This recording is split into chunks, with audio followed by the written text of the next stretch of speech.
Miami Gardens, March 24th, 2026, dawn was breaking. Deep inside Hard Rock Stadium's conference room, WTA executives sat their faces grim, coffee cold.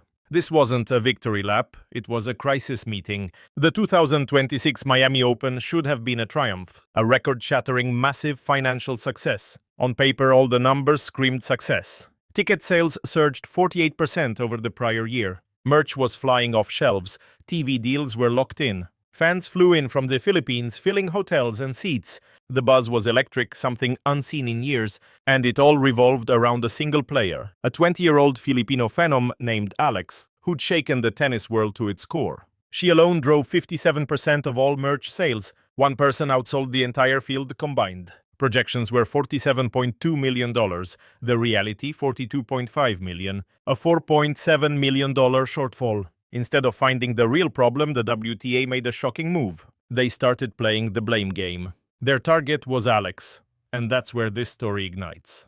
This wasn't just a business squabble or a budget issue. It exploded into a firestorm of controversy, exposing a dark truth about how sports leagues treat their stars. So let's trace back how this whole thing fell apart. The WTA built the entire event around Alex's star power. It seemed logical, she was drawing massive crowds. Her star quality was the kind you rarely see in sports. Her fans packed the stands everywhere she played, waving flags, wearing her colors, shouting her name. The global Filipino community's support was historic. Online, she was more than an athlete. She was a cultural icon. The WTA saw that early on. Marketing campaigns were centered on her. TV deals were bet on her making a deep tournament run. Sponsors paid top dollar for ads during her matches. Networks booked primetime slots just for her games. The tournament's entire financial model depended on Alex. But then she lost in the fourth round to Karolina Muchova, and that carefully built structure began to crumble. To be perfectly clear here, a fourth-round exit isn't a disaster. She's only 20. She's still growing as a player. Even the all-time greats have early exits. She'd survived a brutal 3-hour match just a round earlier. It was a war of nerves, a battle against the clock and the mind. Yet she fought back, battling Muchova down to the final shot. They called it failure. It was a baptism by fire. But for the tour's bottom line, her loss was a catastrophe. Those high-dollar seats for the quarterfinals, the semis, the final, all sold on the promise of her name.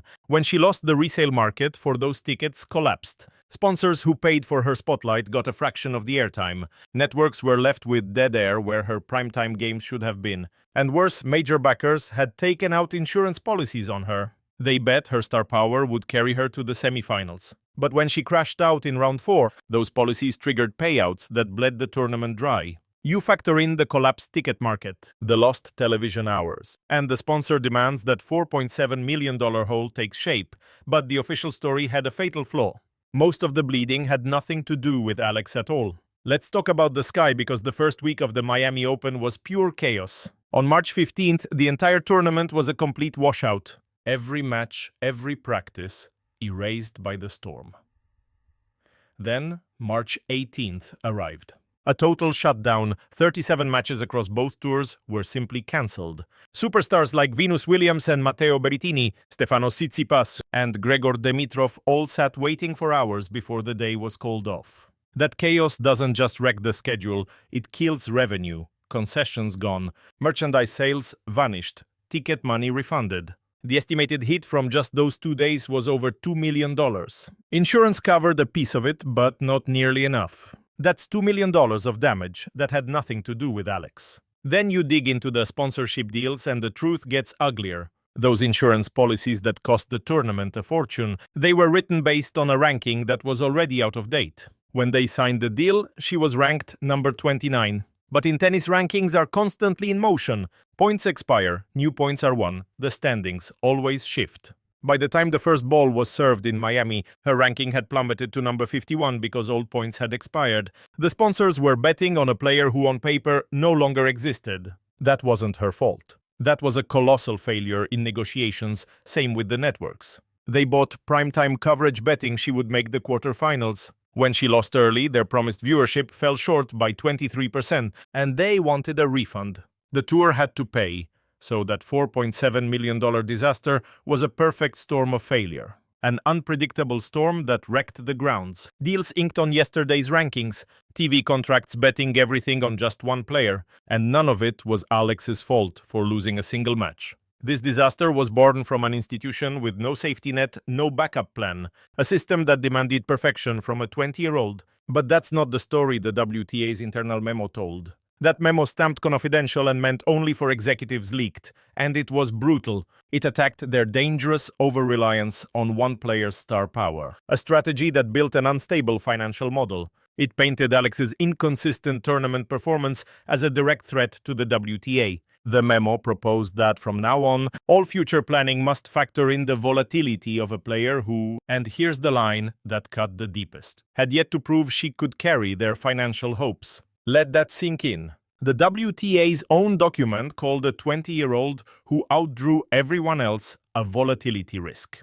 They didn't blame the weather, the bad contracts, or their own failed planning. They blamed Alex. When that memo hit the public, the backlash was instant and brutal. Fans from the Philippines who'd shelled out fortunes for flights and hotels to Miami, for tickets to the matches, who supported the entire event, felt completely stabbed in the back. Social media erupted in a firestorm of pure outrage. Fans posted the leaked memo next to pictures of packed stadiums, all asking the same thing. How can you blame the one person who filled your seats for not filling them even more? Across the world of tennis, everyone felt the same way. Experts argued that $42.5 million is hardly a failure. For any tennis tournament, that's a massive success. The problem wasn't the result, it was the insane projection, a gap that existed only because the forecast itself was reckless. One economist put it bluntly, you don't build a $47 million plan around one athlete. That isn't Alex's failure, that's business 101. The players began to talk first off the record, then openly.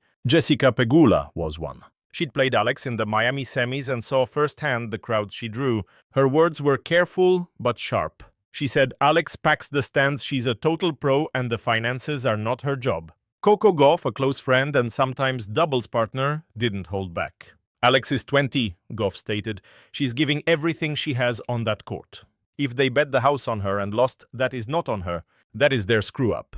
Then the legend herself, Billie King, the woman who created the WTA, weighed in. She released a statement. She reminded everyone she built the WTA to empower female athletes, not to crucify them for the organization's own mistakes. She called Alex the sport's future, a player they should be lifting up, not tearing down. When your own founder publicly breaks ranks, it's more than just a bad look. It's a 5-alarm fire. The WTA was in full panic mode. Their hasty statement claimed the leak was just part of a wider financial audit, not an attack on a single player. They offered a weak apology for the misunderstanding. But a press release can't put the genie back in the bottle.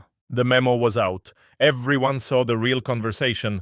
They saw how the powerful talk when they think no one's listening. And that kind of betrayal leaves a permanent scar.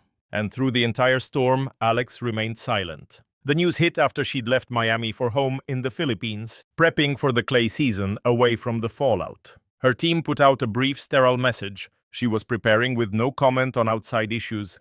Privately, though, her inner circle said she was wounded. Not because the blame was unfair, she knew that, but deeper. She'd left it all on the court for them. She fought through the punishing heat and the pressure, carrying a nation's hopes through every exhausting rally. She gave her absolute best only to discover their response was to make her the face of failure. Her take from Miami, 120 points and $15,720. Her world rank slipped to around 45th. It was a dip, not the freefall the memo suggested. Now, any talk of her career and her impact on the sport was tainted by this new poisonous narrative, a liability, not a rising star still finding her way. But this story isn't just about money or politics. It cuts to the very heart of the broken system. It's about how leagues treat the stars who are their lifeblood. The WTA's 2026 Miami plan wasn't built on their brand. It was built entirely on Alex. Her face sold every ticket, every sponsorship, every TV deal. But when one match didn't fit their financial forecast, they labeled their biggest asset a liability. And that betrayal is what enraged the tennis community. Losing money happens in business. Events miss financial goals all the time. Everyone gets it. The outrage was aimed at their hunt for a scapegoat. Rain washed out 37 matches. Contracts were based on old data. The entire model lacked a backup plan. These were their mistakes from top to bottom. But they put it all on a 20-year-old superstar. Next up is the clay season. Alex is set for the Linz Open. The crucible begins. Madrid's WTA 1000 on clay, then Rome, and the ultimate battle at Roland Garros. But for Alex, the red clay isn't a challenge, it's home. Forged at the Rafa Nadal Academy, this surface was practically made for her. She's a chess master, on the court patient, tactical, and a deadly artist with angles.